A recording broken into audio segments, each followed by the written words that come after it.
The New York Jets have just one preseason game to go. Who will make the New York Jets 53-man roster? Who will not? In today's version of In the Huddle, we will be predicting who will make the Jets 53-man roster and why. It is In the Huddle, and we are live. Jets, Jets, let's go.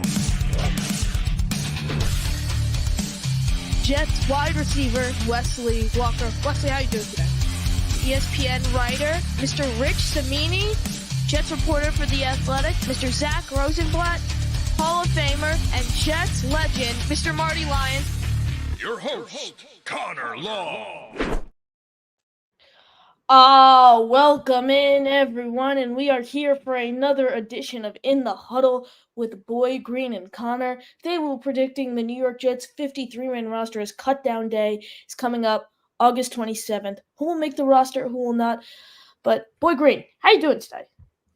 Boy, we got final roster cuts next week. That's 8 days away. We got the last preseason game. This is the final week of Jets training camp. So, I mean, man. And obviously, with that all being said, we have the season that's 2.5 weeks away. So it's just amazing. I'm fired up to be here. I can't wait. And let's friggin' go, baby. Yeah, all the excitement surrounding the Jets and all the excitement really surrounding me and my channel so far. We are currently 9 subscribers, I see, away from 1,000 subscribers. And guys, I've set up the giveaway. If we hit 1,000 subscribers before the season starts, I'll be giving away a signed Joe Klecko photo. And I have faith in you guys that we could hit 1,000 this stream. So I've set it up. In order to enter the giveaway, you have to be sure to subscribe to my channel and go in my chat right now, NY Flight Jets Talk on YouTube, the live show, and type the number 73. All your entries will be collected, and if we hit 1,000 by the end of the show, we will draw the winner. If not, we got to do it again next time. But Boy Green, you ready to get right into the roster predictions? Yes, sir. All right, so I'm gonna throw it to you first. Obviously, we're gonna start with the quarterback prediction. You have the obvious two. Who else are you gonna go with there? I'm not. I'm going to be honest. It's funny because my only 53-man roster prediction I've done this offseason was before training camp, and I assessed everything that's for heavy.com, put it out there. And then the next one I plan on doing is after the preseason game with that information and then put something else together besides the one we're doing right now. And, the temperature changes based on what happens. After the first preseason game, I'm like, oh, baby, Adrian Martinez, he is in. Plug and play. After this one, I'm like, oh, geez, Aloo, he is totally out. And so is Andrew Peasley with a P for that matter. Punt on Peasley. At this point, I'm just going with the two. There will be an option, perhaps, at a future point where there's a quarterback not even on the roster, potentially, that could be that final QB3. I think they should keep 3 quarterbacks on the roster. But for now, based on who's there, yeah, I'm just going to stick with 2.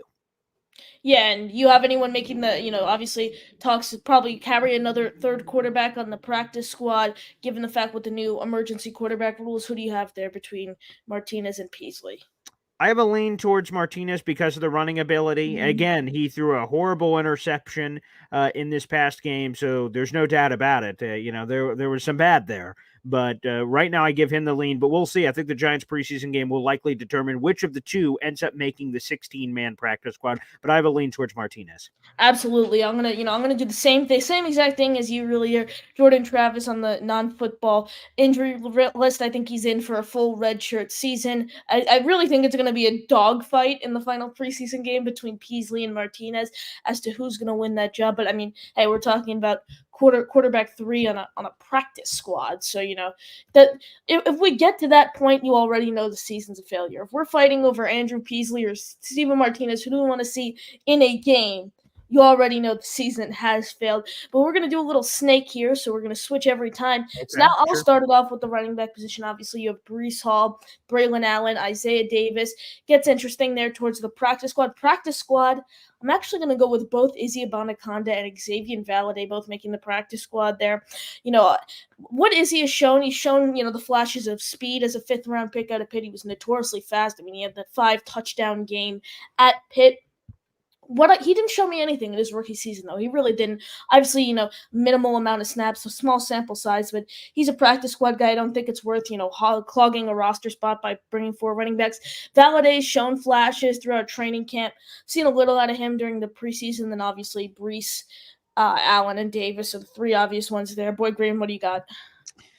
Yeah, I'll go to the roster. Brees Hall, I think he just makes it in, Connor. I'm going to be honest. I went back and forth on that one, but I think he's done enough. Let's put Brees in there. I think both rookies are in there, Braylon Allen and Isaiah Davis. I'm going to have Izzy making it. I've gone back and forth on this, but I believe he is RB4. And I think a thing that helps him is there's no Nick Bawden on this roster, so there's no fullback. So you're going to have a tight end taking up those responsibilities. I think there's a little flexibility there from a roster construction standpoint. So I have the 4. Again, Brees, the 2 rookies, Braylon and Isaiah. Plus, I think I have Izzy making the 53. Wow. Okay. So yeah, really interesting there. And what really made you, given how every single roster spot on this Jets roster is available, what do you see in Izzy that it's like, all right, this guy deserves a roster spot immediately?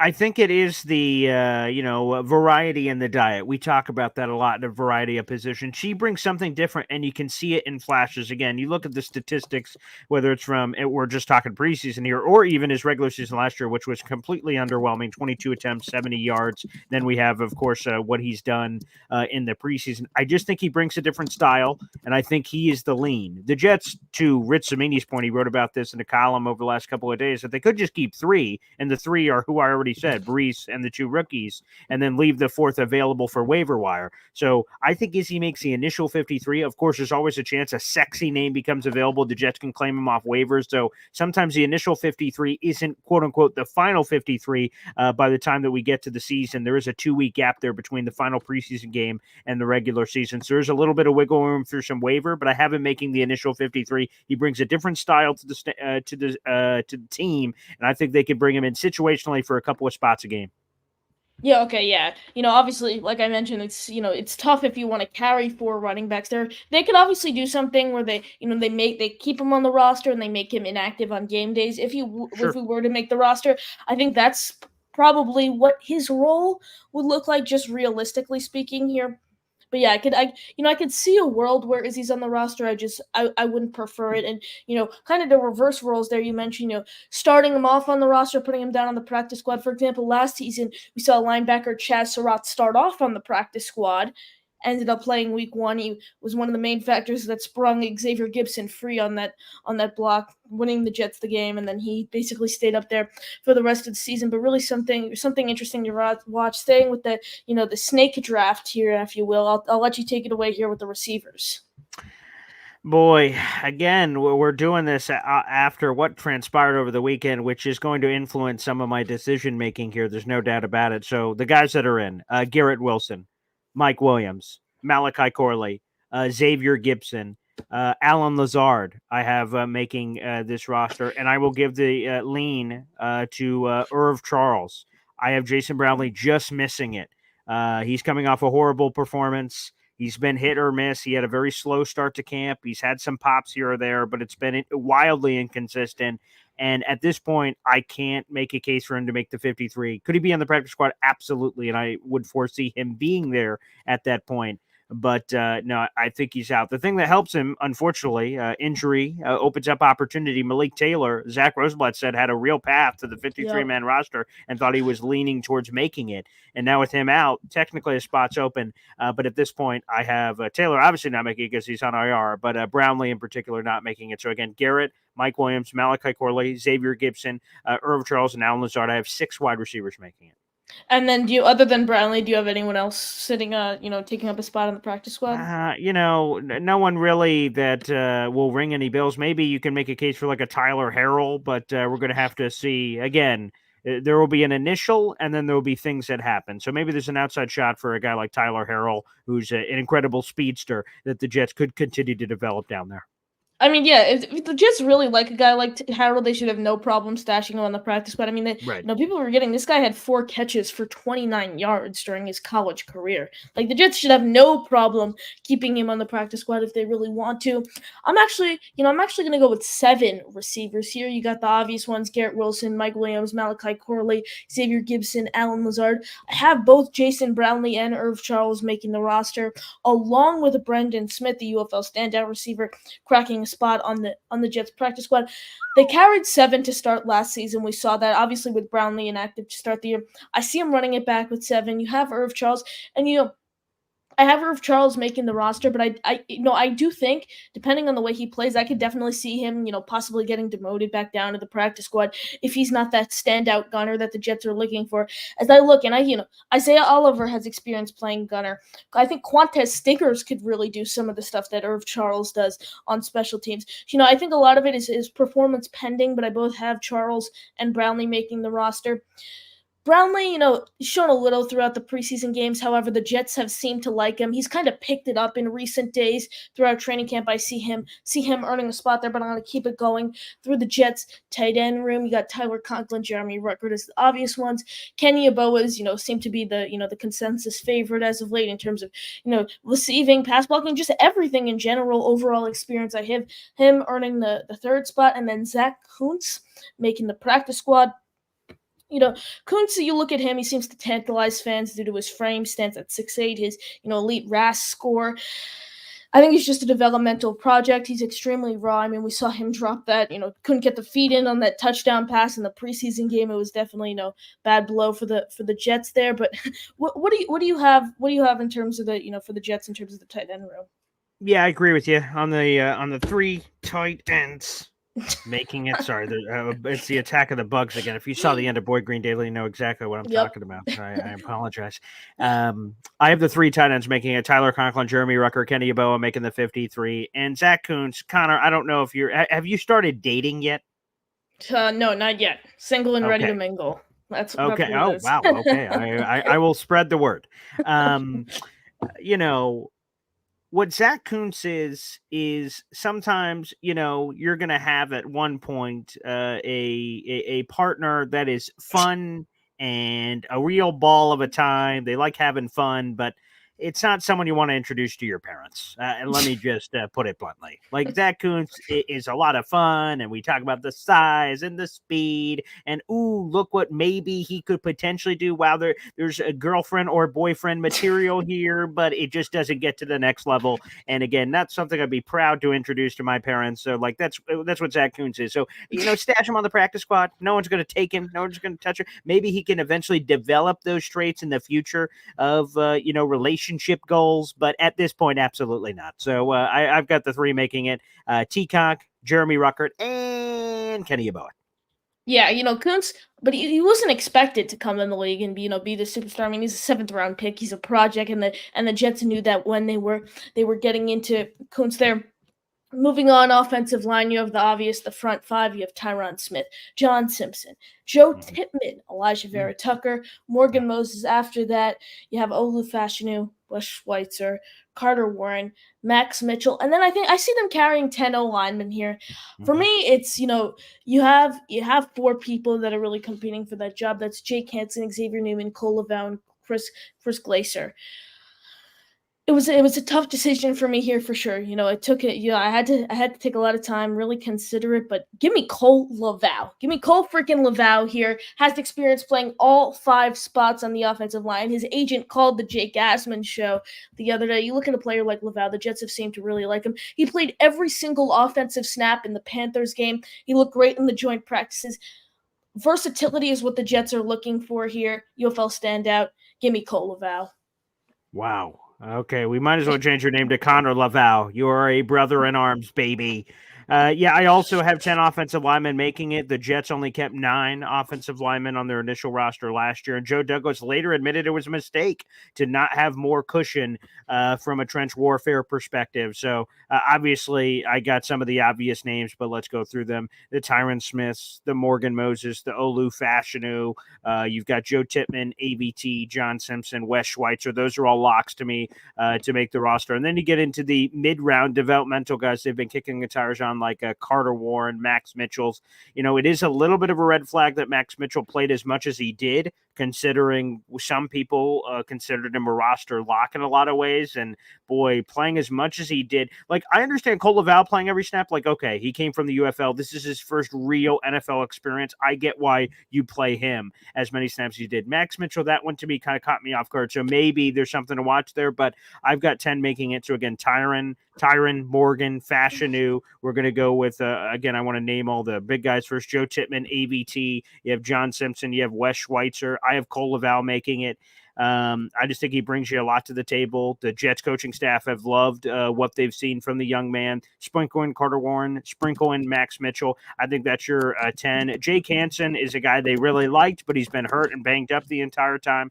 I don't know if he ends up making the party because of those injuries. And we don't know his status. Obviously, we've already reached this point, and we haven't heard a lot from him. So give me 10 big boys. I'm just double checking my math to make sure I have my 10 there. So again, we had, let me make sure I do my math here. We got Tyron, we got Morgan, we got Olu Fashanu.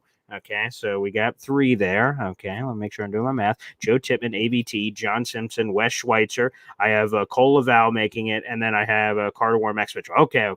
Yes, I got my 10. Okay, beautiful. Just want to make sure I had my math there. Great. Yeah, perfect. And you mentioned it there with the injuries. I couldn't agree with you more. Keeping it going with our snake draft order. Let's move over to the defensive line. What do you got there? Yeah, in the same sense, I've got 10 defensive linemen making it. And I believe this guy will eventually be here, so I'm going to count him for the 53-man roster. That is Hassan Reddick. Now, technically, he's not on it. He is on the did not report list, but he's going to show up. He's going to make it. He's going to be on this team. So I'm going to put Hassan Reddick. I'm going to put Jermaine Johnson. I'm going to put Will McDonald. I'm going to put my boy Michael Clemens. So there's 4 right off the bat. I'm going to have Quinnen Williams. Obviously, he's the 5th. You have Javon Kinlaw, 6. Likey Fotu, 7. You have Solomon Thomas, 8. Now, I've got 2 more spots potentially to play with here. Give me Tack McKinley. I think he's looked terrific. I love Tack. I'm going to put him there on the list. And then the last spot is interesting because you have a lot of the UDFAs. Leonard Taylor III had a great splash game against Washington, but was really MIA for my first initial watch of the Panthers game over the weekend. So I got it. I'll still I'll go Eric Watts, damn it. Okay. All right, he'll be the 10th. But again, it's kind of a coin flip between some of these guys. Of the Eric Watts, Braden McGregor obviously is coming off a really good game from a pressure standpoint, led the team in pressures. But yeah, I will lean Watts, but that one's up in the air heading into the final preseason game. But I do have 10 defensive linemen making it. Trench warfare is really important to the Jets. Yeah, absolutely. And I'm gonna go similar with you for the sake of this exercise here. Reddick will make the team, so I have Hassan Reddick, Jermaine Johnson, Will McDonald, Michael Clemens. I'm gonna skip the final edge rusher there. I'm gonna give it a couple more seconds of thought. But moving over the defensive tackles, you obviously have the front 4: Quinnen, Kinlaw, Lecky Fotu, and Solomon Thomas. It's I'm gonna go back to that the defensive end there. So like I said, I have Hassan Reddick, Jermaine Johnson, Will McDonald, Michael Clemens. I'm gonna give it a lot of thought here. You know what? Give me Tack McKinley. And I'm going to put Eric Watts and Braden McGregor on the practice squad. That is the look I'm going to go with. What McKinley has shown, his activity on social media. He actually followed me on Instagram yesterday after I put out a clip about him. Former first-round pick, Boy Green. I don't know if you saw his story today. Actually, no, I think he might have put out a tweet out about it today about, trying to, resurrect his career. He played with Old Brook in Atlanta, former first-round pick. Jets seem to, speak highly of him. So I'm going to go with McKinley there, and that is my 10. Those are my 10 defensive linemen, along with Braden McGregor, Eric Watts, Braden McGregor, Eric Watts, Leonard Taylor, and Tanzel Smart making the practice squad. I think 4 players out of that group make the practice squad, but keeping it going with the snake draft. Move over to the linebacker room. There are a lot of options here. Obviously, you have CJ, Quincy, Jamie, and Sherwood. Those are the obvious 3. Gets tough. It really gets tough. Do you want to carry 5 or 4? That's where the question becomes. You have Zaire Barnes, Chaz Surratt, and then I think Sammy Glovin's also in that conversation there for sure. You know, this is definitely a tough one. I'm gonna obviously lock in the 3. I'm gonna go with Zaire. I'm gonna carry 5 here. I'm gonna go Zaire Barnes and Chaz Surratt. The Jets, Salah, we saw in Hard Knocks last season. He seems to be really high on Surratt. Surratt's he was one of the highest PFF graded players from the preseason game on Saturday. Zaire Barnes, the Jets really liked Barnes. I mean, they did not want any team going after him. They made sure to stash Barnes where no one can get him. So, yeah, I'm gonna go for five linebackers there, and that's my group.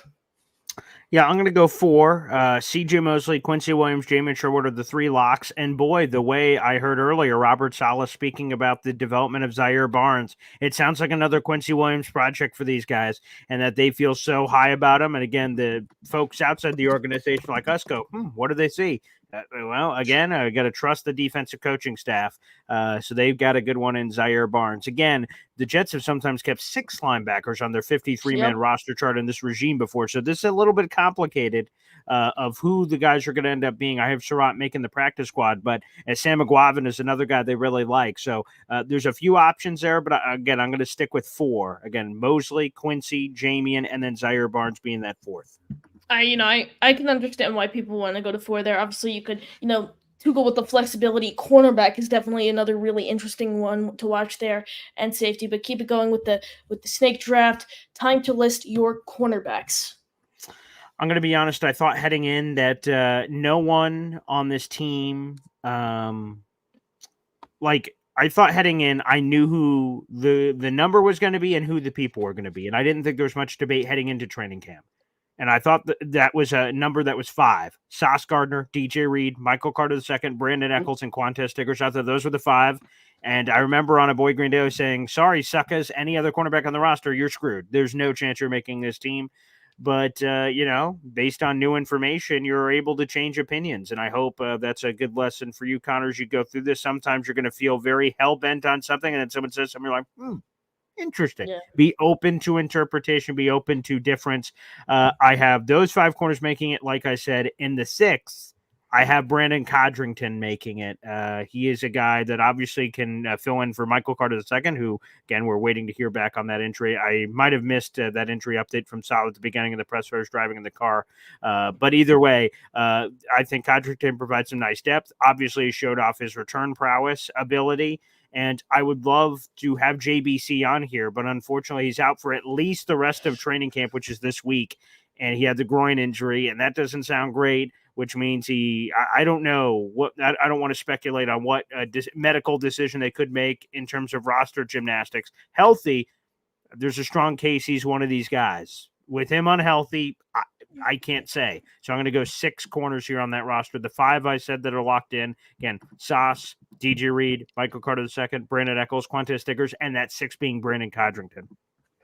Yeah, this was I personally think this is the tough before you hearing the news about the JBC injury, I think this was the toughest position room to really decipher between there, and I could completely understand why anyone would go either side.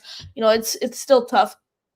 I look and I'm going to skim to Brendan Eccles here. The Jets have seemed to like Eccles, has some experience playing special teams, but his contract's expiring soon.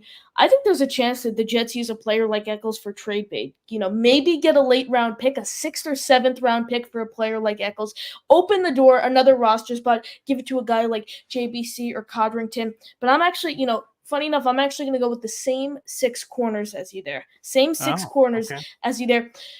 I was called crazy a couple weeks ago when I put an article out for Jets X Factor saying Codrington has a better chance of making the Jets roster than people think.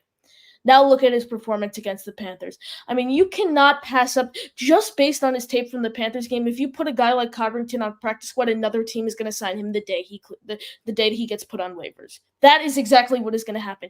With these new kickoff rules, you can't pass up on a player like Brendan Codrington. I don't mean to compare Codrington to Devin Hester, but if you look at a player like Devin Hester, who played special teams only in his entire career, kept the roster spot his whole career, he's a Hall of Famer. He is a Hall of Famer, and he just played special teams. Give me Brandon Codrington, and then Shamar Bartholomew had a very impressive game against the Panthers. He's out of the question though. Those are my 6 there. Okay, before we move on, I just have to say, Connor, it's important in this relationship that we have that I'm honest with you when you say something and I'm like, wow, I know, yes. That's great. But also the other way, if you say something, I'm like, whoa. Again, that's the thing I'm teaching my daughter right now. Whoa. The Devin Hester comment. I get it. No, actually, I love Devin Hester. So, God, dude, let's speak that one into existence. The Brandon Eccles thing. Oh, okay. For the love of everything that's holy, Connor. Like, I don't know what we're drinking in the cups over there at the Long residence. Maybe you grabbed your dad's cup. Whoa. Here's the thing, pal. Brandon Eccles, while he initially came in as a late round draft choice, a guy that started games, he's captain pick 6 Tua, incredible, great depth. And I get he's an expiring player. I'd rather see that contract expire next offseason than trade him for a bag of Doritos. People can shove their bag of Doritos. I don't care for a 6th or 7th. And I get it to open up the roster spot too. Eccles to me is important depth. But if someone called me and said, "Hey, Paul, I've got a set," boop, he wouldn't even get to finish the sentence. I'd already the phone was hung up. I'm like, boop. My customer, wait, boop. The phone hung up. So come on, man. Let's not. Maybe 3, 4, 5 years ago, this crappy Jets roster. Oh, we could use a future 7th round draft choice, and not in freaking 2024, pal. So people can shove that draft pick as far as I'm concerned. Give me the depth, baby. I want the best roster possible. All right, so now I have a question for you. You mentioned kind of the younger players there, and Brandon Codrington, JBC, Quantez Stiggers. Obviously Quantez Stiggers is a lock. He's what he's shown is undeniable there. I wouldn't consider JBC a lock. He's shown a lot, but with the injury, I wouldn't consider him a complete lock right now. And then Codrington is still up in the air to me right now. What happens if it gets to the point where you look at a player like Eccles, who is fine. I understand a good depth piece. What happens if he's hogging a roster spot from a player like Codrington or JBC, younger players who the Jets are looking to develop and have the possibility to be difference makers on this team? Would you change your mind about that? No, and that word hogging, it has such a negative connotation. Like hogging, look at this guy not sharing his roster spot, for Pete's sake. I would say this, like Codrington, I think would have a really good chance getting claimed. We'll see also how he performs in the Giants game too. JBC to me, because of the injury unknown and his status, I would be surprised if he got claimed. So I think he's a guy who could sneak on the practice squad. So that's another part of the game of who you believe you could sneak through and who you believe you can't. To me, I think it'd be very risky with a guy like Brandon Codrington because of the return prowess, and that is going to be a very big factor in the NFL in the 2024 season. So for those reasons, again, I Eccles, honk, honk, honk. Oink, oink, oink, oink, hog that spot as much as you want, buddy boy. You can have it. Yeah, absolutely. Now I'm gonna, keep it going here. Sure. We have the safety position now coming up. Again, this is, it's more complicated than people think. I when I look at it, because I think Jalen Key is the one who really makes it complicated when you look at it, because you have Tony Adams, you have Chuck Clark, you have Ashton Davis, you have Isaiah Oliver. Here's where it gets complicated. I'm high on Isaiah Oliver. I like him. He's converting from a cornerback to a safety, what JBC did, except the other way around. I like him. What has he shown us? What has he shown us so far throughout training camp and preseason? And that is the question. That is the big question. What has he shown us? Show me what Isaiah Oliver has shown to the Jets organization so far throughout training camp. I would like to see some clips of Isaiah Oliver during training camp. I've seen nothing on him. Absolutely nothing on him. But, I do think he ends up making the roster. I think Jalen Key is a practice squad guy for the Jets. He played the majority of his snaps at Alabama on special teams, known for his, his IQ of the game. I think he's a guy the Jets should have no problem putting on the practice squad, elevate him up and down for game days, which they can 3 times a year before having to sign him to the 53-man roster. That is my prediction for safety. Boy Green, what do you got? Wow, I can't believe I didn't know this was. I didn't know we'd have Isaiah Oliver slander here on the show. This is wow. This is a tough pill to swallow. Yeah, again, I believe the Isaiah Oliver contract is why 91% of his contract is guaranteed. So that's why I believe he's going to continue to be a member of this team. And versatility. He's a longtime corner coming in. I think the Jets really like that, of having that in their back pocket. Yeah, the 4 safeties to me are a lock. And Tony Adams, Chuck Clark, Ashton Davis. And despite, unfortunately, the poor slander, I'm sorry for the Oliver family who's probably listening in tonight, just hoping for a nice, lovely evening on a Monday. And they're like, what in God's green earth just happened? So I think those are the 4. And I've got a 5th spot floating. And, I know we have special teams coming up too. I just want to, I have one extra spot I'm playing with here that I'm going to plug in. I'm going to make I'm going to call an audible at the line of scrimmage here. And so I will have those 4 I said. So Tony Adams, Chuck Clark, Ashton Davis, Isaiah Oliver. And I'm going to actually end up squeezing JBC on the roster now. I'm going to end up putting in here. So I'm going to go back to put him in now. I was doing my math several times there to make sure. So I have one extra spot. I'm going to use that for JBC. And that's actually kind of funny how that worked out, how we go back to him, because he has corner safety versatility. So I'm going to insert JBC back on the roster because I'll just jump to the chase. Our 3 special teamers are Hennessy, Greg Zuerlein, and Thomas Morstead. Those are my 3 making it, which completes my 53. So I have JBC now making it on top of the safeties, as I mentioned. Tony Adams, Chuck Clark, Ashton Davis, Isaiah Oliver. I'll store I will store JBC until we find out this injury. Again, there may be roster gymnastics. They can put him on the PUP list. They can put him somewhere else and create a roster spot to go back and get somebody if they need to. But for now, I'll accept him and absorb him into the roster. Okay, yeah, absolutely. I understand that. I think that the thing with the injuries, though, and going back, I'm not going to change anything, as that's what I believe. But the Jets did something similar with JBC last year. He was injured for the majority of the year. They still kept him. They did the same with Zaire Barnes. They like both Barnes and JBC. Maybe that's something they do. They're concerned that another. I think a lot of what the Jets are going to look like. Maybe they're like, okay, we're between Brownlee and Irv Charles right now. We feel if we put Irv Charles on the practice squad, he's going to get claimed immediately. Versus if we put Brownlee on the practice squad, he'll get to sit there for a little. That scenario, they're like, all right, we might like Brownlee a little more, but in this case scenario, we're going to put him on the practice squad, put Charles on the active roster, then we can move Brownlee up and down on game days. So yeah, definitely something really interesting to watch there. But I'm going to throw it to you again. I don't even think this is up for debate. I think you could just say the 3 names and we're done. Who do you have on the Jets special teams unit? Again, Morstead, Zuerlein, and a cup of Hennessy, baby. Easy peasy, lemon squeezy, one of the best special teams units in all of football. The only big piece they lost was obviously Justin Hardy. And we will see. Another thing that for your Brandon Eccles slander earlier that I still haven't forgiven you for, he's also one of the top gunners on the team. So he's also a major special teams contributor, is another reason Brant Boyer, loves Brandon Eccles. So he's one of your gunners. So that's another important factor on this team.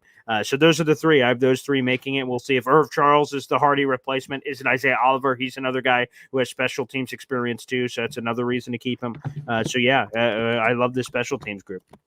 Yeah, absolutely. I mean, I don't think there's much really explaining to really do here. I'm gonna go with the longest tenured player on the current New York Jets roster, Mr. Thomas Hennessy, Pro Bowl punter. Thomas Morstead, one of the greatest kickers in the game of football right now, Mr. Greg the Leg Zuerlein. But yeah, we're definitely going to get to your questions in some of the chat. Definitely drop your thoughts on our roster predictions. But Boy Green, we have a couple callers on the line. You ready to go to the phone lines?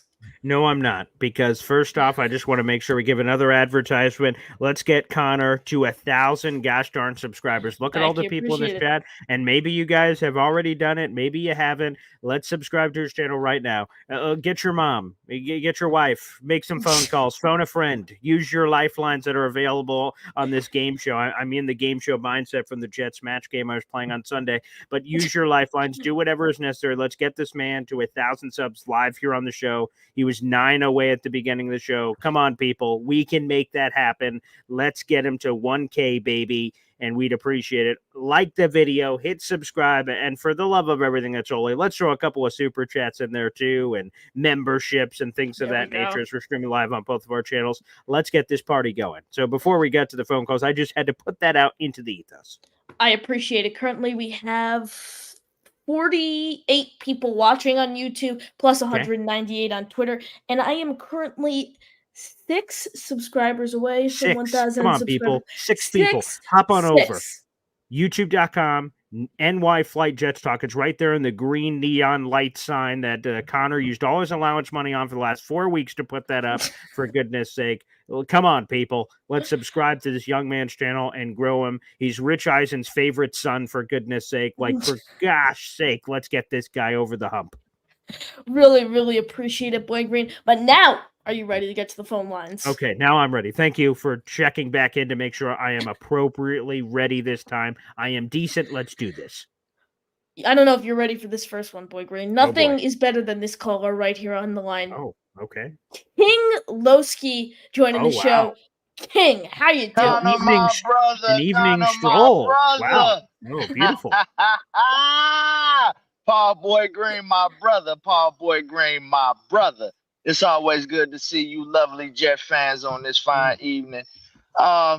Just a few points, man. I'm so ready for the season, man. I'm so ready, man. This is a season of glory. Trust me.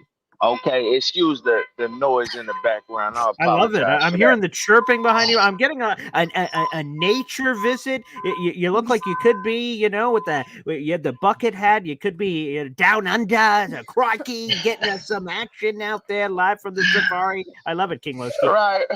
Right. Well, I'm outside cutting wood, Paul. So what I'm saying. Wow. Okay. So I apologize for all the natures and crickets down here in Georgia. It's beautiful. Yes. Yes, sir.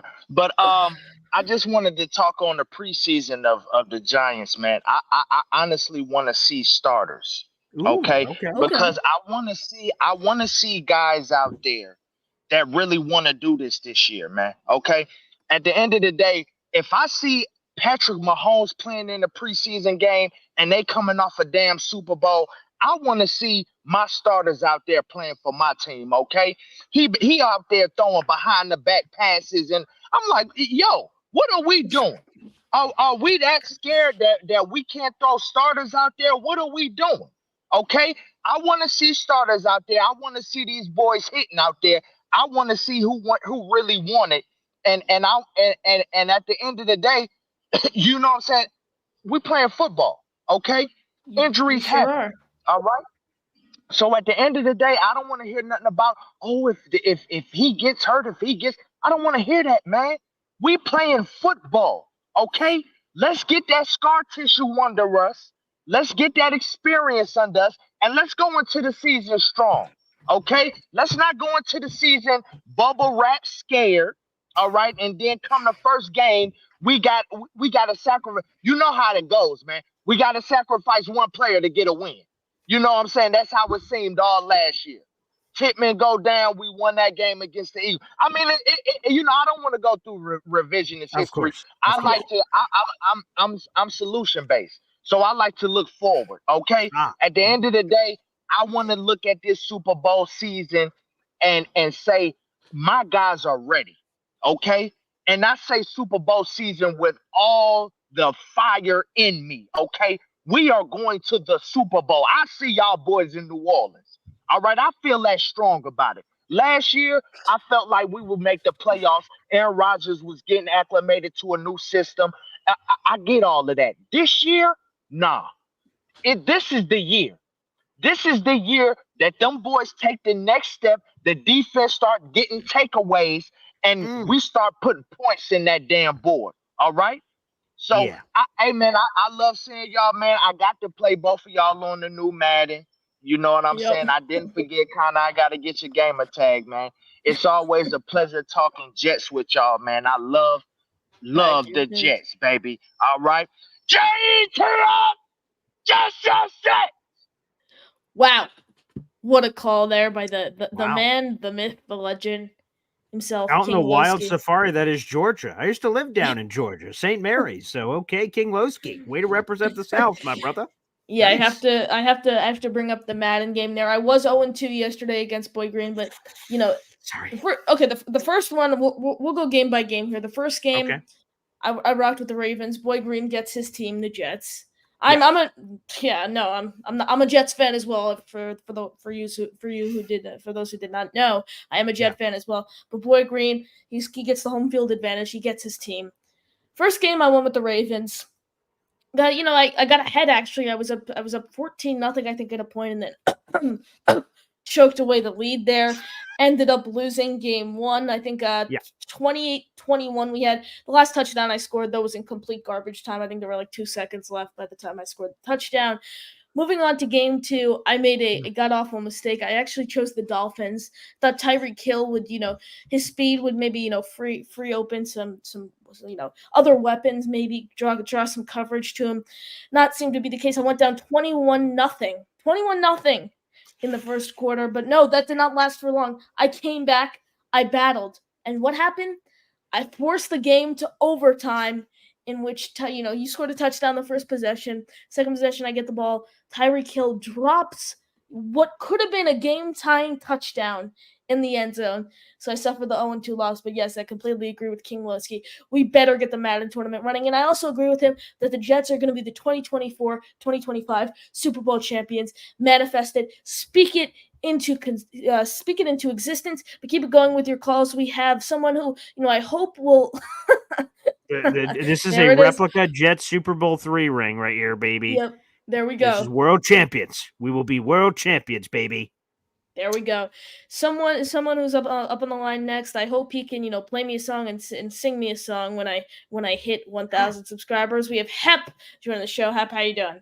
Hey, Connor. My batteries are low on my phone, so if I cut out, that's the reason. But I just wanted to show my support and let you know I'm behind you guys. And I really think this is the season of Breece Hall. This is going to be it. And, I'm really excited for you guys. And peace out, all my love. Let's get them to 1,000, folks. Appreciate it. Thank you for the call, Hep. What are we up to, Connor? Hit refresh on your phone. What are we up to? Come on, man. We are up to 995. 995. We got one. Oh, God. Yep. Come on, 5 people. And the Mets just beat the Orioles too, for all those Met fans. Oh, that's almost as cool as you almost reaching 1,000. Almost as cool. Come on, people. 5 away. You don't know 5 people. You can't call your mom right now on the phone and say, "Come on, mom, get on YouTube," or somebody in your life. 5 away. We're so close. Oh boy. Yep. Come on, 5 subscribers.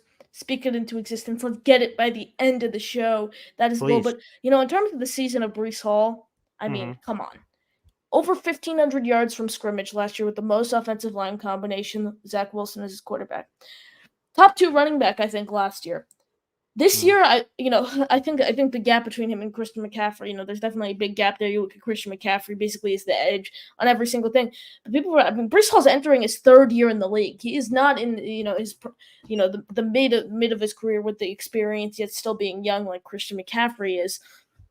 Breece Hall, Brian Baldinger of NFL Network, I think, didn't rule it out of the question of like 2,500 yards, I think it was, or something like 2,000, not 2,500 yards, 2,000 yards from scrimmage. So, I definitely think it's a big season for Breece Hall. What about you, BG? Yeah, I do. I honestly do. I don't know. I'm going to have to check where I know all. So I'm in 4 fantasy football leagues, and the order was drawn already. They're all through my radio station, and we do like a fun show ahead of time. We do goofy stuff to do the draft order reveal well ahead of time, so you can mock draft and stuff.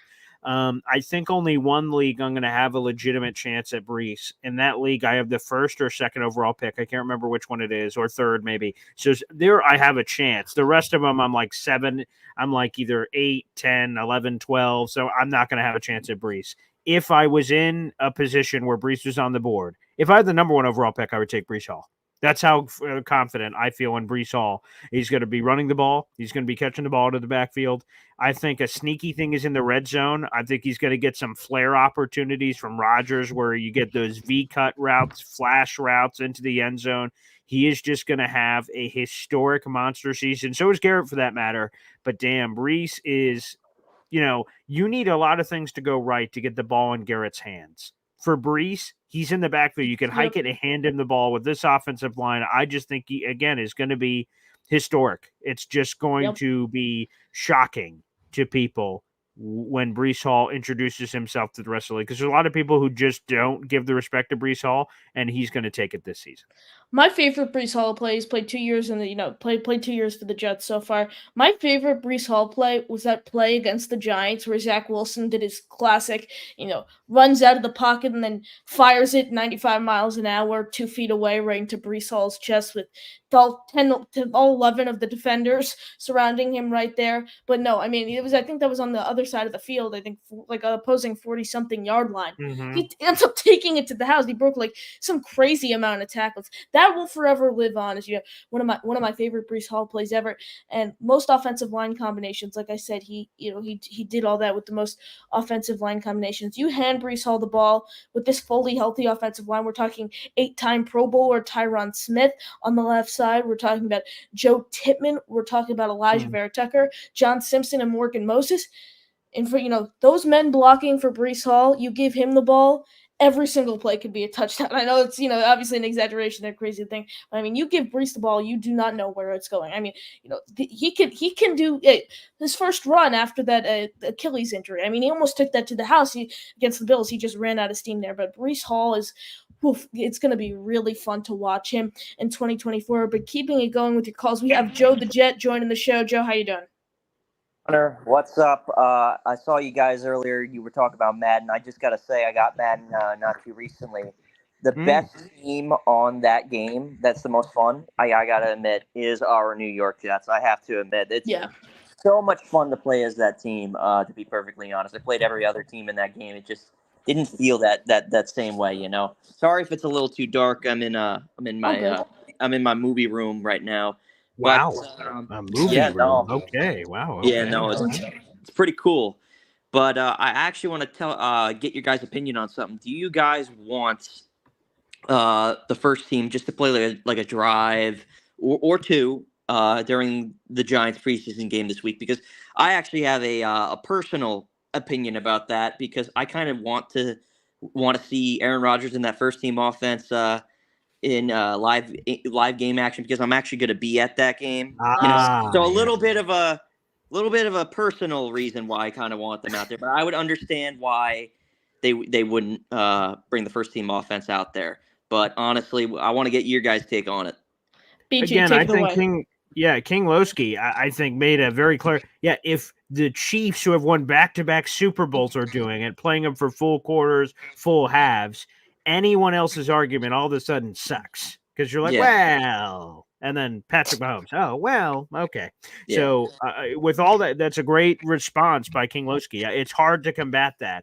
For me, I feel like the only reason I would have wanted to see Rodgers, and again, if you see Rodgers, you see the starting five, and then you see everybody else because you want everyone else in front of Rodgers. The only reason and I hope for you, Joe, I hope you get it because you're going to be there. But my gut says we're not going to see it, because we're getting everything from Rodgers. Every camp report from people I'm hearing that are there, when it's media practices, when it's fan practices, whatever it happens to be, I keep hearing Aaron Rodgers rolling out of the pocket, looking great, and checking off all the things you'd want him to check off before we get to week 1 of the 49ers. So for those reasons, and Salah's comments, he's been a little cagey, but he's just mentioned how he has a different team now than he did before. It just sounds like he's not going to play him, but hey, you never know. Yeah, I will say this though. My personal opinion is I would like to see all the ones play for at least one series or two. I want to see that. I want to see that for sure. But in terms of will Rodgers play, will he not? It's his choice. That's what I think it is. I think it's really going to come down to his decision. I think Salah, the management and everything, Hackett, Downing, everyone's going to be like, yeah, if you want to take the ball for a series or two, you could do it. It's really your decision. Obviously, there's the just post-traumatic stress disorder really revolving that situation with the Achilles injury. But to me, it depends who the Giants put out. If it's the Giants ones on defense, I'm cool with putting the Jets ones out there. But Dom C, before the show started, they made a very good point. He's like, you don't want another incident happening where you're facing the Giants 2s or 3s, and then you have someone like, for example, Jihad Ward was a good example of last year where he's just trying to make a roster spot and set an example. And maybe we see it this year. If hopefully not, if they put Roger out there, they're playing the Giants 3, some defensive lineman who probably won't be on an NFL roster in a couple of weeks or so takes 4 steps after the play and sticks Rodgers into the ground, and Rodgers suffers an injury. So I really think it depends as well who the Giants put out on the field. And that sort of puts out a point. The Giants' offense last week struggled mightily. Not to mention the fact that everybody on the Giants circles is freaking out about how Daniel Jones looks bad and everything. So I think it's a definite. I think it's going to be sort of confirmed that the Giants are going to put on their starting offense. Defense, I'm not really 100% sure about that part. But I remember hearing this out of I don't know, maybe Jake Asman's show, or I think Let's Talk Jets Radio with Tyson in primetime. Yep. Someone mentioned the fact that it probably depends on the joint practices. If the Jets' offense looks good in the joint practice, they're probably going to pull the plug and say, you know what, we look good in the joint practice. We're probably not going to let our guys go out there and risk anything. But if the guys look bad in joint practice, they'll probably be like, okay, we'll get some game action and just try to work off some rust in live game action. Well, take that for what you will. Connor Hughes said the Jets had their worst offensive practice of training camp. So if that happens again, the joint practice, I believe, with the Giants on Wednesday, that happens again tomorrow, all of a sudden, maybe we are going to get what you want. So we'll see. Yeah, hopefully it's for the best at the end of the day that we get to a Super Bowl. And, hey, the road starts in San Francisco. It ends in New Orleans, all right? Let me tell you. All right, let's go Jets. There we go, Joe the Jet. Really appreciate the call, and a lot of good points there revolving the game. Let me get let's see, where is the as comment? You're doing that, I just want to say that first off, I want to one day have a life where I can dedicate an entire room to my house to watch movies in. Now, normally that's my living room, but I don't call it the movie room. So I want to get to a point where my finances are doing so well that I dedicate a movie room in my mansion that is the Boy Greenhouse. So, Joe the Jet, you've set the bar for me. Thank you.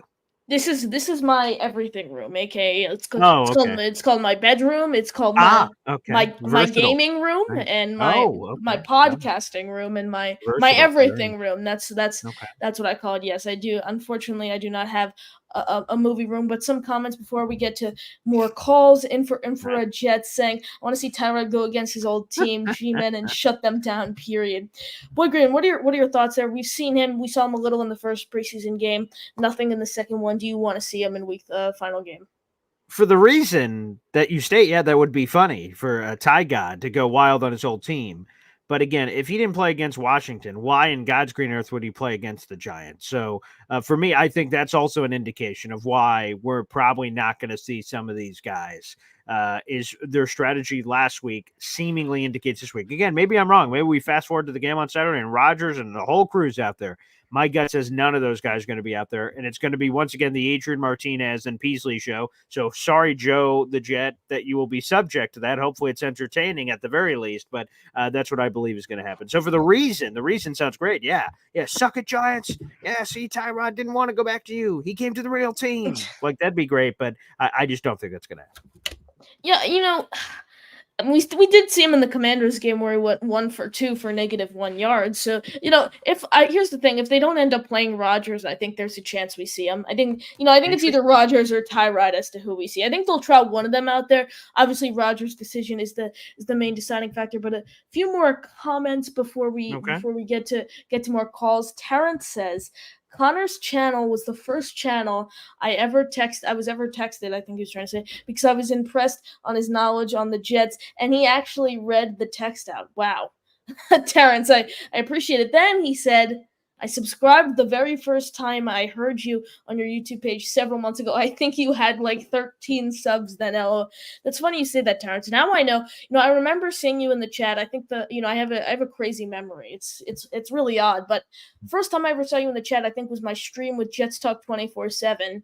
Ryan, who's the second person I ever interviewed. Obviously, Boy Green was the first, and it's crazy to think you subbed when I had around 13 subs. Now I know you're a real OG because I remember within my first week of starting the channel, I hit 100 subscribers. So wow, now I know you are the OG of the OG. And then he says, so I will give Connor credit for having me typing and calling into these shows.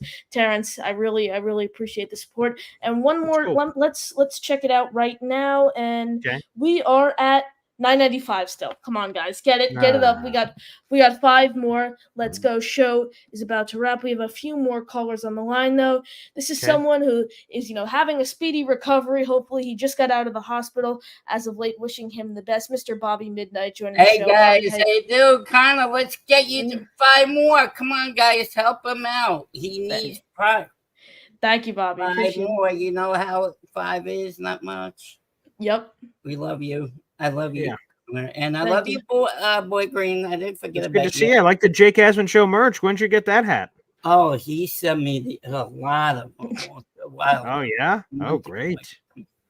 So I like Brendan Allen. He's going to be a monster this year. Yeah.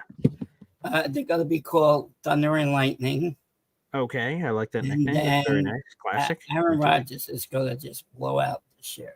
He's going to. Yeah. All right, great. Okay. And then the defense, I hope Knucklehead decides to sign with us. Yeah, me too. He's not losing. How much he lost already? A lot of money. I think we're up to like $3.5 million, I believe, is where we're at right now. Maybe he's, I don't know what he's doing. Maybe he's smoking some kush or something like that. That could be. But he better get his butt going like the other guy is. What's the other guy, Juden? Oh, Matt Judon. Yeah. Matt He had a great quote today. Yeah, it's so funny. It's like maybe he might do the same thing as Reddick where he holds out, or maybe he gets the deal done, but at least he's like actually trained to say, Reddick did the same, but at least he like made somewhat of a a reasonable statement after what's happening around the league with Reddick. But I mean, Reddick has over 50 sacks in the past 4 seasons, so he definitely has the right to want his money, but He has to show up if he wants to get paid. That's been my stance all along. Okay, when is your interviews? I gotta watch you on CBS News. Oh, me? Yeah, when's yours? Yeah, you, Connor. Okay, you're the superstar here, man. Yeah, so I think my interview for I actually have 2. So my CBS News one, I'm actually meeting with Steve Overmayer of CBS New York at the Jets Giants joint practice on Wednesday. Wednesday. I don't know when it's coming out though, so that'll be interesting. And then you text it in the thing. I'll put it in the Discord or and then what else you doing? I forgot. Then Newsday is the other one. Newsday. I used to deliver that paper. Oh, really? You know how old I am. I used to deliver that when I was your age. Holy crow. What are you now, Bobby? 22? What? What are you now, 22 or 23? I'm 56. Look how Bobby, stop playing around. You're like 27 I'm going to be 56 in 10 days. Whoa. Happy early birthday. Hear who died today? Yeah. Huh? Bill Donahue died today. Whoa. Yeah, that was wow. Yeah. Nice. Anna, let's get 5 more. Yeah, the other one, Newsday, is happening on September 7th. Again, I don't know when it's coming out, but that is that's after school. Back. It's on a Oh God, it goes too fast. In July, they have back to school sets, which owes me. I don't like that. I remember next school year, early June to early September. Absolutely. Great. Yep. Bobby, really appreciate the call. Too much. I know. No, all good. Thanks, Bobby. Oh, good. Boy Green. I feel good. Okay, guys, let's help him get to 5, please. This kid is awesome. He will do great things in the future like I'm trying to do, but he's kicking my butt. Okay, have a great day. Thank you. Appreciate the call, Bobby. Love it. Wow. I delivered Newsday as a kid. Wow. Love it. Yeah. Wow, boy, of the times changed since 2010. Wow. That's that is true. Yeah, that is Yeah. true. Things have We have two more callers on the line. Boy Green, do you okay. have time? Of course I do. I'm a man of the people. Before we get into the call, though, to 411 on New York Sports, I'm assuming this is VR as he primarily uses this He is. handle. Yeah. Question: do you think Clemens is safe or cut? If cut, who makes the team in his place? Both of your opinions. Hashtag let's get Connor to 1K. PG, take it away. I know your stance on Clemens already. Come on, man. What kind of silly question is this? Michael Clemens is the starter on the unofficial depth chart. We're asking if he's safe or cut? Come on, man. Come on. I don't even know what else to say. Like, I have more to say, but like, come on, man. Michael Clemens is 1,000% making this roster. Now, maybe I'll look like a big idiot. Some Gator will clip this up and like, beep, boop, bop, honk, honk, honk, honk, honk, honk, clown take. Maybe, but I'm just telling you this. Michael Clemens, this team loves Michael Clemens. His mentality is infectious. He brings an intensity. Jeff Ulbrich believes he could be a 3-down player this year. I'd be intrigued to see what other pass rush potential he has because I've kind of viewed him in a run defense light. But if the Jets think there's untapped potential as a pass rusher, that's terrific. More pass rushers in the stable. He will never be the guy people focus on. They're going to worry about Quinnen Williams. They're going to worry about Jermaine. They're going to worry about Will McDonald. Like little old Michael Clemens there might have some favorable one-on-one matchups. He's 1,000% making this team. It's not anywhere up for question. And I know there are a lot of people in our content creator world that are not fans of Michael Clemens, and they haven't been fans of him since he was drafted for whatever reason. Hey, people could have their own takes. And I think the problem with our society, now I'm getting all soapboxy. The problem is that when people have, I told you this at the beginning, Connor, it's like a comedy special. I'm going back to my one-liner from the beginning of the show, is that what people do is they have a take and they refuse to change from the take. Like, again, I'll give you one where I look like an idiot. Josh Allen, Bills quarterback, like, what a loser. That's going to be a bust. Well, what a dumb decision. And now he's one of the best quarterbacks in football. So who looks like an idiot? Me. But you know what? After he got drafted and then things happened, I changed my opinion and went, whoa, that was a crappy opinion. He's really good now. So people can have like, boy, Michael Clemens sucks when he gets drafted, people say, and then things happen. You go, well, maybe he doesn't suck. Like, you know what I mean? Let's just have open minds, people. He is 1,000% making it. But I do agree with the hashtag or £sign before Connor was born, as that used to be on the phone. Let's get Connor 1K, baby. Let's make him a 1,000-yard rusher. We haven't had a 1,000-yard rusher since 2015. It was Chris Ivory. It was when Connor was like -4 years old, for Pete's sake. For the love of everything that's holy, let's get Connor to 1K. Absolutely. And my stance on Clemens is that he's making the roster, whether you like it or not. You just gotta hope for the best out of a player like Clemens. Hope he could do what he did in his rookie season. Rotational part of the defense, and then obviously, rough sophomore campaign, but replicate what he did the rookie season, and I'll be good special team. He had the punt block against Green Bay. Yeah. And then, roles were reversed in 2023 in terms of punt blocking. He jumped off sides against the Giants and almost costed the Jets a win, in which would have made them 6-11 in 2023. But keeping it going with your calls, someone we were actually just talking about, subscribed to, and I had around 13 subscribers. We have Terrence join the show. Terrence, how you doing? Hey, what's going on, fellas? How you doing? Terrence can join in mornings, afternoons, evenings. He's a versatile guy. Hey, when someone brings up Jets, that's like calling out Beetlejuice 3 times. Yeah, okay. Terrence just appears. Okay, all right. I like it. Oh yeah, but no, but the thing with Connor is this. Every 2 weeks, I'm in Fort Lauderdale. So one of my companies is a distribution company. So every 2 weeks, I have to drive to Tampa to make deliveries from Fort Lauderdale. It's about a 4-hour drive. Wow. And it's about a 2.5-hour delivery route. And then I drive back home. Damn. So sometimes I'll stay, sometimes I won't. But that day I came home in the morning time. Mm-hmm. So I'm pulling things out my van, turn the TV on, YouTube, and this young kid got a chat on. So I click it. And while I'm doing it, I'm hearing some good stuff. I'm like, who's this kid? So I'm like, all right, I got to type in. This has to be the first time I type in to one of these chat rooms. And I did it that day. And then I had something else to do, work related. So I'm in the van and I get to the spot. And before I get out, I hear him say, And Terrence says, and I was like, oh, this dude is calling me out on the show. Not knowing that this is how it really is. Like, this is like the first time I'm really getting in. Yeah, so I appreciate that, Connor. And I had to set my stuff up and get back into biz. So yeah, I appreciate it. And what are the chances that someone, as you say, 13 subscribers, what are the chances you say, oh my, what are the chances that like that actually pops up in the algorithm? That is what's crazy to me. Like 13 subscribers on a live stream. What are the chances that actually pops up in an algorithm? But I see Snowball asking for a subscriber update here. 2 away. 998 subscribers. 2 away.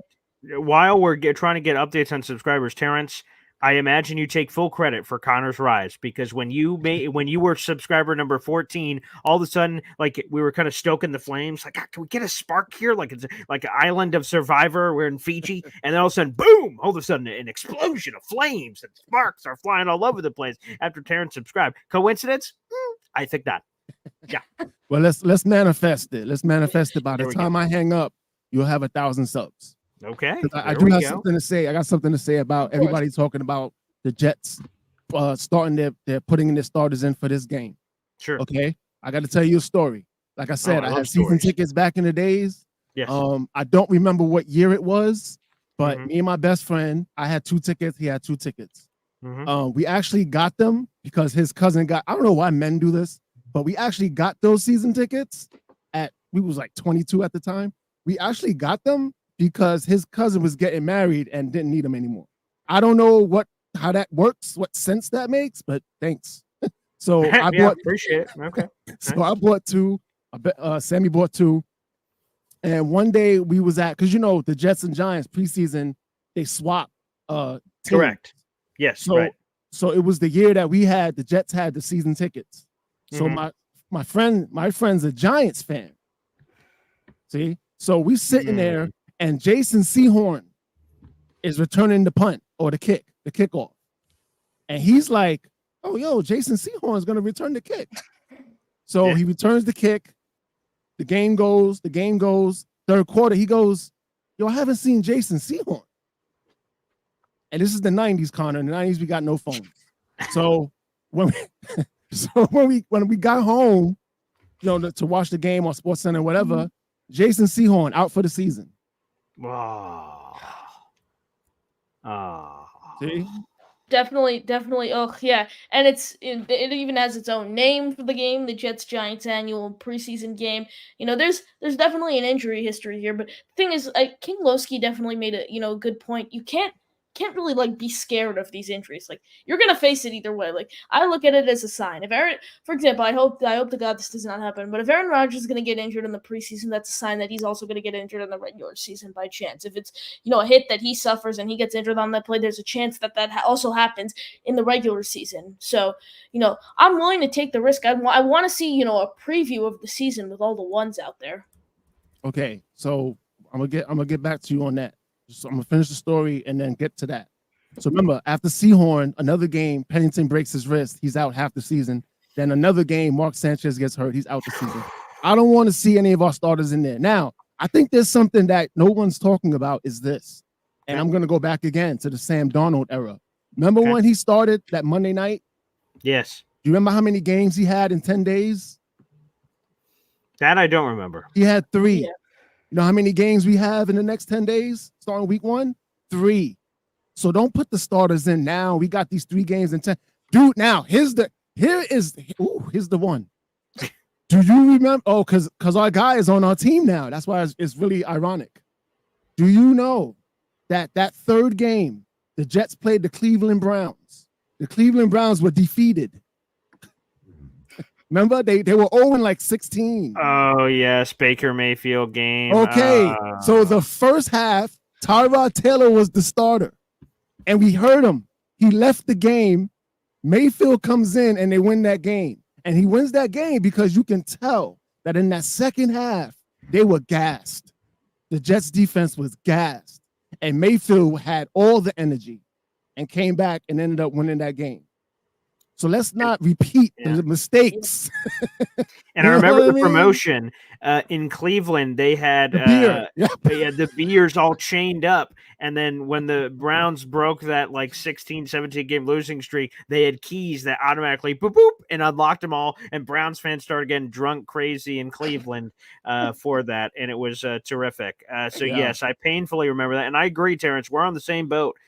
As much as I get it for like Joe, who's at the game and he randomly, selfishly for himself wants to see it. Who of us wouldn't want to see, in theory, Aaron Rodgers and our starters balling out?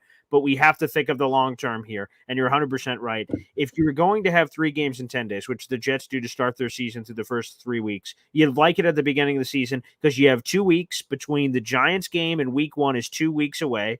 And then you have the 3 games. So let's have them as rested as possible, as close to 100% as you can be for that 3 games. And then let's get out of it. And then all of a sudden we're going to have mini buys coming off a lot of these games, which will help. But yes, 100%. Let's rest them up. Let's be precautious. If that's what people are going to say, I saw the comments earlier, hashtag bubble wrap Aaron Rodgers. Bubble wrap the whole damn team as far as I'm concerned. Sit the entire 53 that are going to make the roster and let the other 30 play around and get their dream of playing in a Jets-Giants preseason game. I care more about the regular season, Super Bowl, playoffs than I do a random preseason game, to be honest. Yo, imagine Robert Saleh on that hot seat that he's on, losing his quarterback against the Giants. 100%. And then something stupid happens, and then come on, this for that. Come on, what are we doing? And one more ironic situation. I'm out of here. Sure. All right. Yeah. So when I moved to Fort Lauderdale from Orlando in 2018. I got a job at overnight valet at this apartment complex. Yep. And come to find out, Tyrod Taylor had an apartment in there. What? This was the year that the Super Bowl was in Miami.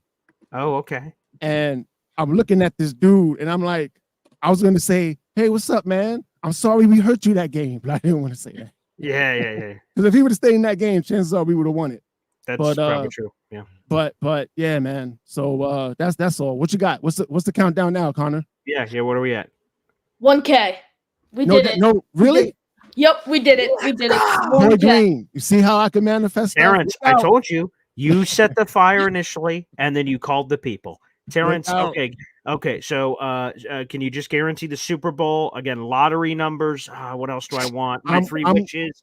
What else? Guaranteeing that because Rodgers got hurt last year and was in the locker room, and he was like, "Sorry, kid," to Garrett Wilson. Connor, I just want to let you hear this. I don't know if you heard this from me yet, but my only prediction is because of what happened last year between Rodgers and Garrett Wilson, that Rodgers is going to really get about 12 to 13 attempts to Wilson, and he's going to have near or 100 catches by the 10th week.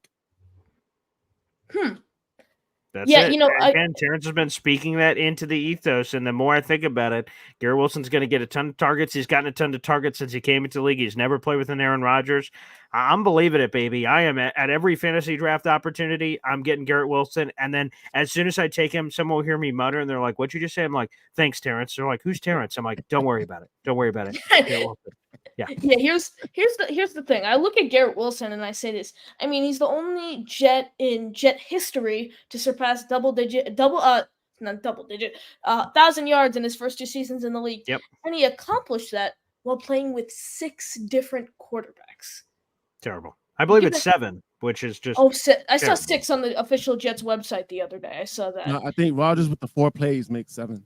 I do believe. I've said it time and he reminds me exactly of Terry McLaurin. Exactly like Terry McLaurin. I think he's better than Terry McLaurin. Oh no, and just in terms of listen to this. Playing with a lot of guys. Oh yes. They both went to Ohio State. Yeah. They both wore number 17. Through Terry McLaurin's first 4 seasons in the NFL, he played with 10 different quarterbacks.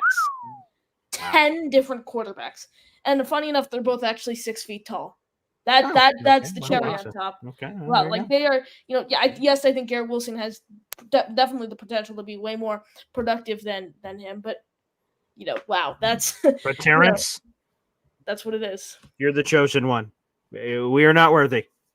All right, fellas, it was good talking to y'all. Appreciate it. Congratulations on your 1,000 subs. Thank you. I appreciate the call. We're still gonna. Boy Green, you got 2 more. You got time for 2 more. Of course I do. We're celebrating 1K. Where's the bubbly or whatever you're allowed to drink in your house, for Pete's sake? Yes.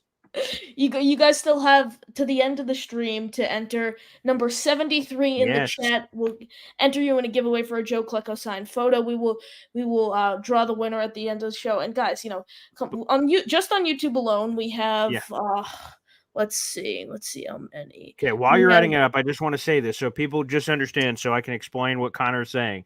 You need to literally type in the number 73 and comment that in there, and then you will be entered into this Joe Klecko giveaway. So again, right now, just light up the chat. There you go. King Lowski just did it. Put 73 in the chat live and start doing it on either mine or Connor's channel, wherever you happen to be watching this. We're multi-streaming on both.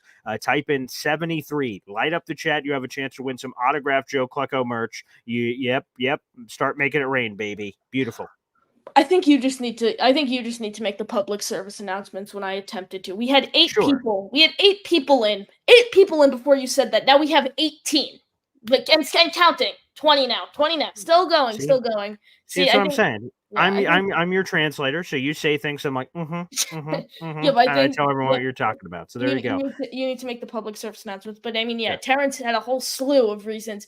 When I don't disagree with someone, if they have a valuable reason to back up their back up their statement, 100% agree. So it's like Terrence made a great claim as to why he doesn't want the starters to play week 1. But keep it going with your call. Someone who was just on before us, Talking Jets channel. He is one of the best draft analysts you'll ever find. Mr. Dom C joining the show. Dom, how you doing? What's up, guys? And congratulations, Connor. I wanted to stop in and say hello. And congratulations to you. 1,000 subscribers is well deserved, and it's an accomplishment that I'm sure you're happy for and should be proud of, man.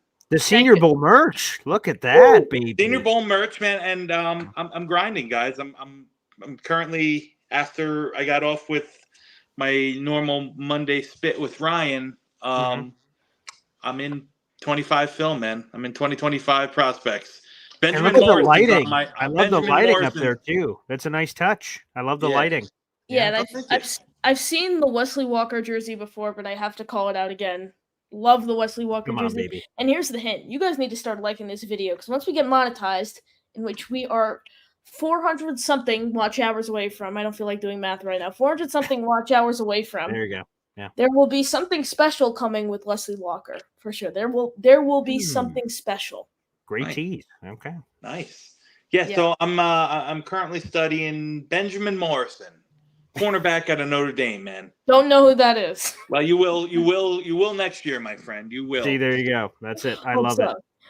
So Dom's the best in the business, man. Yep. So I don't know about that, but I'm still grinding, man. I'm trying to get ahead of the game so that when fall picks up and I don't fall behind. I'll be doing a little bit more. I got lucky, and I'll be doing a little bit more live scouting actually for pay in college at the college games in the Northeast. So time is going to be a little bit more limited. So I'm trying to get ahead of the game now, man. Now, Dom, congratulations. That's awesome, man. Yeah, thank you. You've done something with one of my colleagues, Joe Blewett, and you guys, I think, are two of the best in the Jets community. But another one of my colleagues, who actually has a weekly spot on Jake's show, I don't know if you know who he is, Andrew Fialco. Do you know who Andrew Fialco is? I don't. He started doing film at JetX in January. Jake's had him in a weekly spot all of last year, all of this year. You guys, if you guys did a film breakdown together, I'm telling you that thing would go absolutely viral. You guys are definitely two of the best around. But Dom C, really appreciate the call. You got any final thoughts? I appreciate it. Yeah, man. Listen, I'm like I said, have your show on in the background. I heard you were pushing towards 1,000. I figured it would happen, so I wanted to jump in and say hello. And then obviously say hello to my friend Paul. I miss our time together on Monday mornings. Hopefully we can reinvigorate that collab come draft season, whenever. Yes, let's rekindle that flame, baby. There is some unfinished business, you could say, between us that we need to finish, and hopefully we never finish. Hopefully, I keep saying that every year until I'm dead, and it's just unfinished business on a year-to-year basis because you're terrific, buddy. Thanks, man. I do want to make one point though, because like I said, I've had a background. I've been listening. I know you both are on Codrington. I do not see Codrington making the final 53. Oh, that's too bad. I see why people think that. Well, but go ahead. And again, to me, I had put something out earlier on my projected what I think the Jets are going to do, not necessarily what I would do. Okay. What I think the Jets are going to do, and I just couldn't find a spot for Brennan Codrington or Irv Smith for that matter. I kept them both off my projected. Irv Charles you're talking about? Irv Charles. I said Irv Smith. Yeah. I keep doing that. I don't know why. Yes. I will just let you know. I'd love to have Irv Smith on the roster if you have the pull to be able to bring him over. 1993 and Irv Smith was on the roster, would be money. I've said Steven Martinez for some reason like 30 times over Adrian Martinez. Yet again, I just want to make this clear. Irv Smith, there's a spot open for you, pal. Feel free to take it. So I didn't keep Codrington or Charles, and like I said, my theory about it is with the uncertainty around the health of Mike Williams. I don't know if they're willing. With the uncertainty of the health of Mike Williams, I actually have them for the original 53 keeping 7 receivers. I have the same. That's what Connor has as well. Yeah, I have Brownlee as an extra X just in case he's on a pitch count. That makes sense. Or whatnot. And if he got the clean bill of health before cuts down, then obviously I'd probably move Brownlee off of my 53. And Mike Williams should be going. I took these notes before I listened to the Mike Williams presser from today. He should be entering team drills next week. So what would that be? 2 weeks before the season? So I don't know if that'll be enough time to get him ready, but yeah.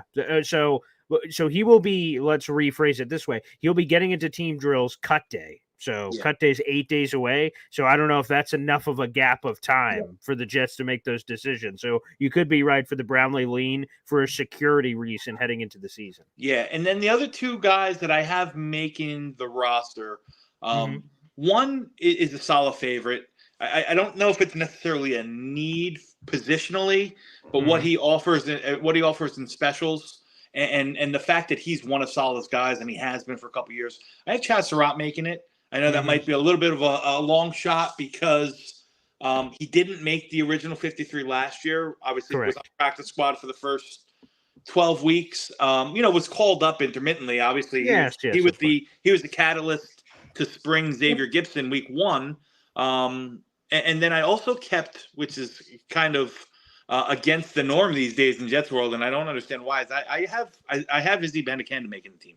Okay. As did I. Okay, there you go. You're on the Izzy train. Toot toot, baby. Well, it's not necessarily that I'm on the Izzy train, but to me, I think this original 53 is really just the 53 guys that you don't want exposed to waivers. Right? Correct. That's what I said earlier. Yeah. Yeah, you don't want them exposed to waivers. You don't want, and somebody will take a chance on Izzy. I mean, he's 23 years old. And he's lightning in a bottle. To the Izzy. Yes. Yeah, lightning in a bottle. So I think they probably dipped their toes in that toxic pond a couple years ago with Jason Pinnock, thinking he was young and unproven and probably able to slip him down to the practice squad. The starting safety right now for the Giants. Yep. Yeah.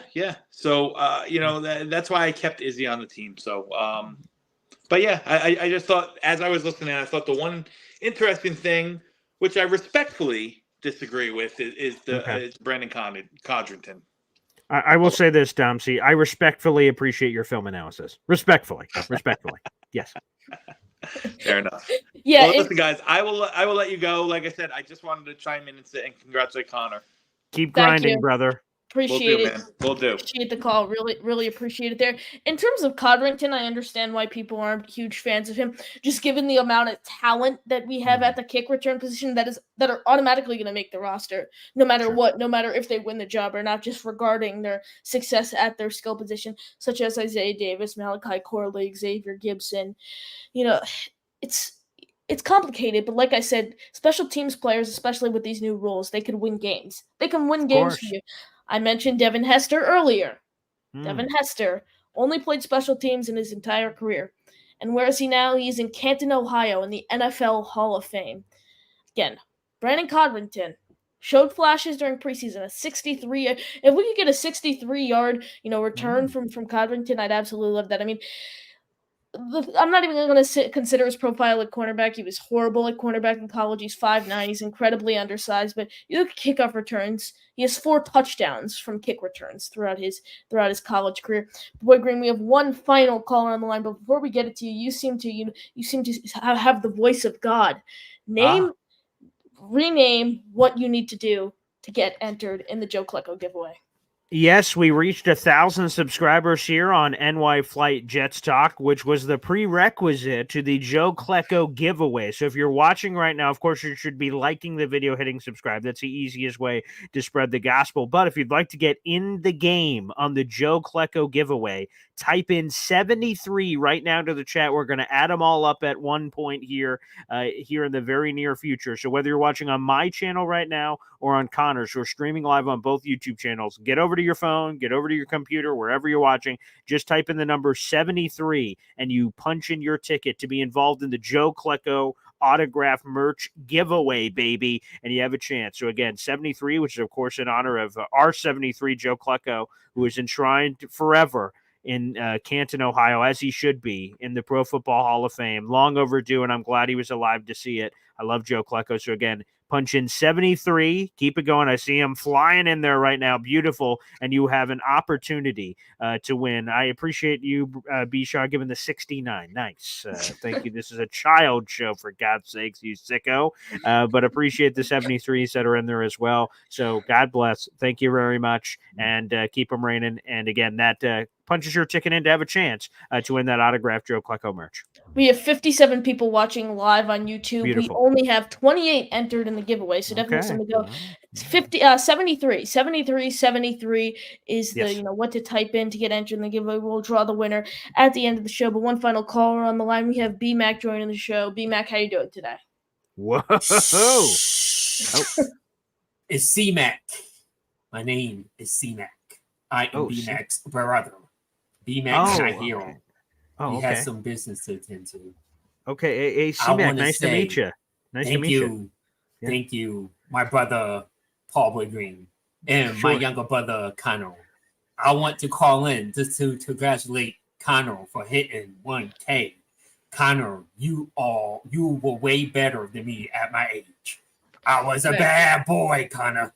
A bad boy. I used to do some horrible things at age 13. Things I was enjoying. But Connor, you have a bright future ahead of you. Keep it up. All right. Keep working. Keep grinding. All right. Keep making videos and great Jet content. All right. Now, I'm not my brother B-Mac. I am a full Jets fan. I've been a Jets fan since 1997.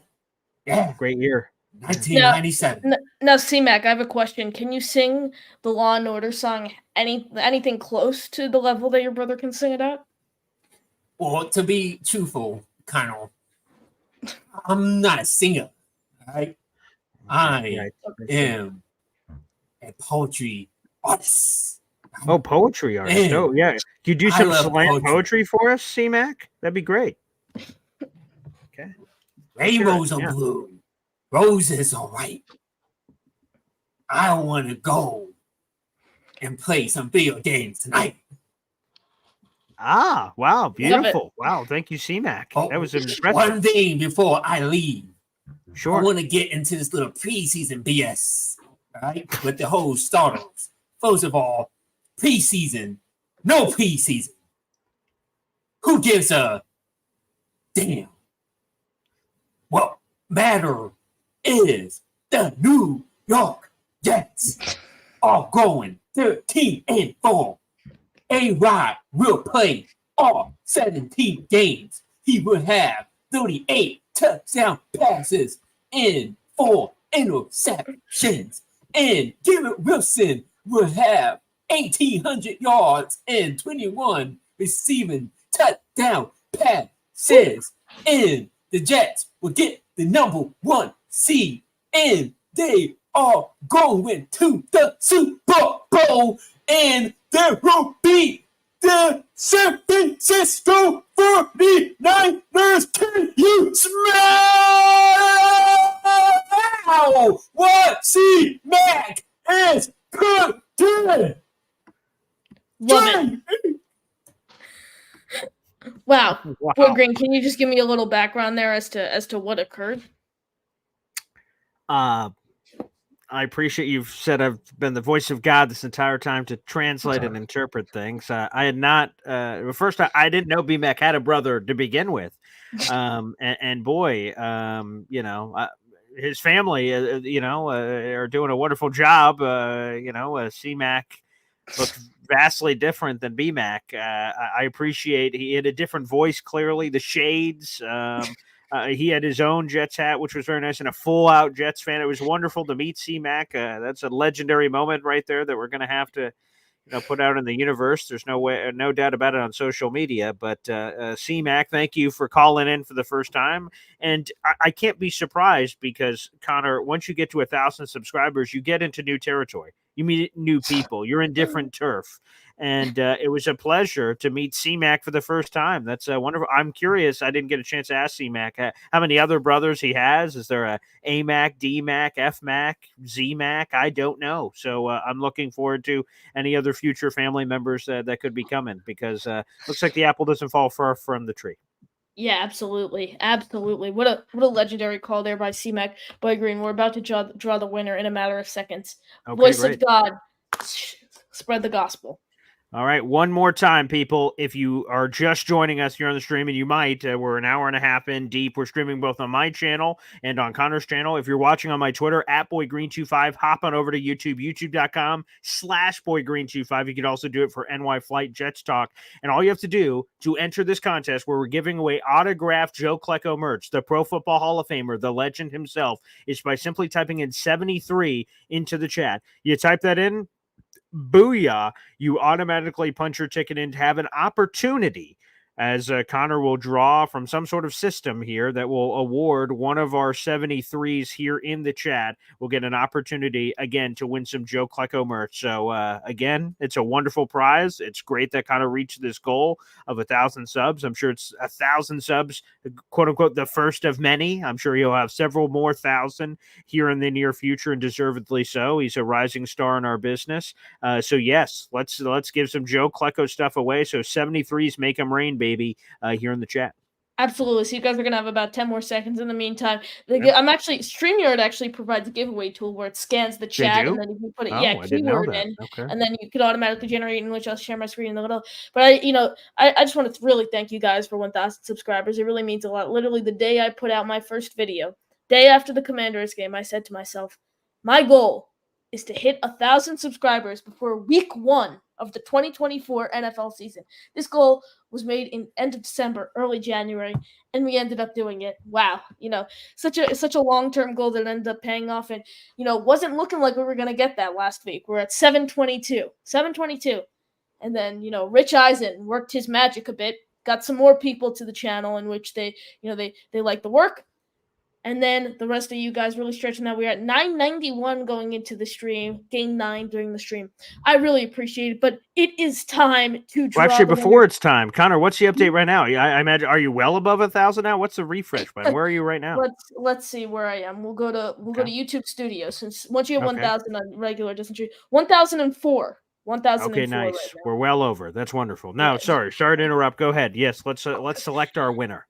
All good. Here we go. So I am about to share my screen. Okay. Let's see. I didn't even know StreamYard has this. Yeah. This is great. Can you guys see my screen? Boy Green, can you see the screen? It says 73. Yep. Okay. Entries how many? 35? 35. Ready? Okay. I'll give you 5 seconds. 5, 4, 3, 2, 1, draw. Okay. Wow. A lot of people. If it lands on my name, we'll have to redraw. Oh, it's not done yet. Okay, it's still shuffling. Who is it? Dano! Wow. Dano cool. Jets is the winner of the giveaway. Dane, you have won a signed Joe Klecko photo. Dane, here's what you're going to do. I'm going to throw it in the chat here. Let's see. Congrats, Dano.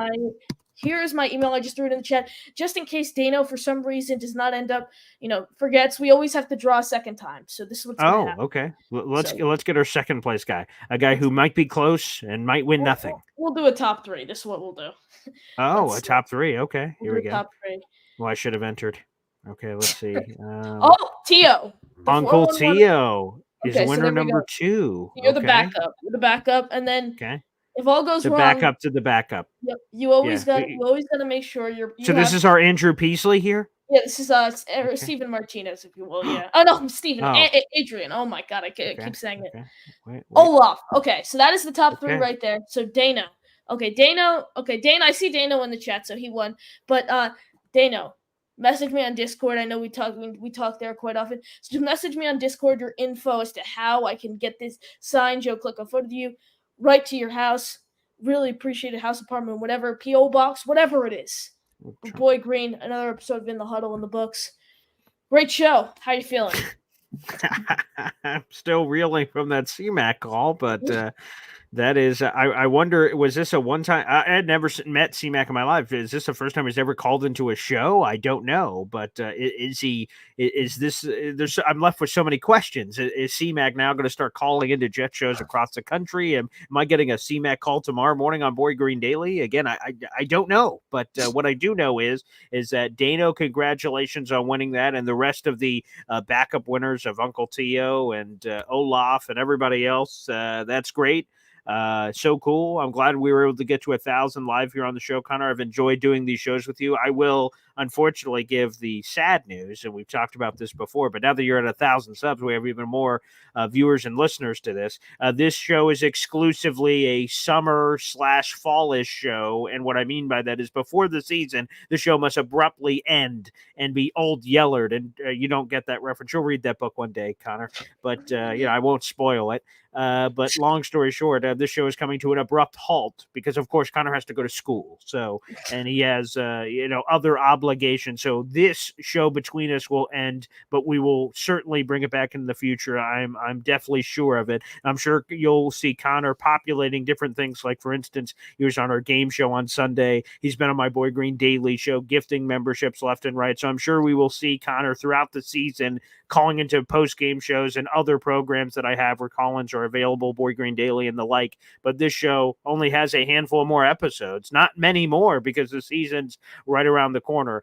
So it will be, before Monday Night Football. That Monday Night Football game, we will not have a show because everyone will be watching Monday Night Football. So it's right around the corner. But I will just say, Connor, I've really enjoyed doing the show with you. Of course, I was the first guy that ever came on your show. I got to put that on a T-shirt or maybe a tattoo or something, so everyone remembers that. Because when you're getting your bust in Canton, Ohio, hopefully you're like, oh yes, Boy Green was the first guy that was on my show. And people are like, oh yeah, Boy Green, yeah, that guy, I like that guy. So I can't wait. But it has, in all seriousness, it's been an absolute pleasure. And shout out to all the people, man. 1,000 subs, that's a great place. Yeah, absolutely. We wouldn't be able to do, half of the stuff we do. And, just Jets content in general, like Jets content would not be, nearly as, as prized as it was if it wasn't for you guys. Just because the show's coming in, though, does not mean Boy Green and I will no longer be doing podcast hits on each other's channel. I'm sure he'll have me on his channel a couple times. He will definitely be coming on my show several times throughout the year. But, like I said, we still have one more episode of the show left. But you guys, I can't thank you for all the support. 1,000 subscribers. Boy Green, thank you for joining me. Everyone, thank you guys for watching. And as always, JTS, Jets, Jets, Jets.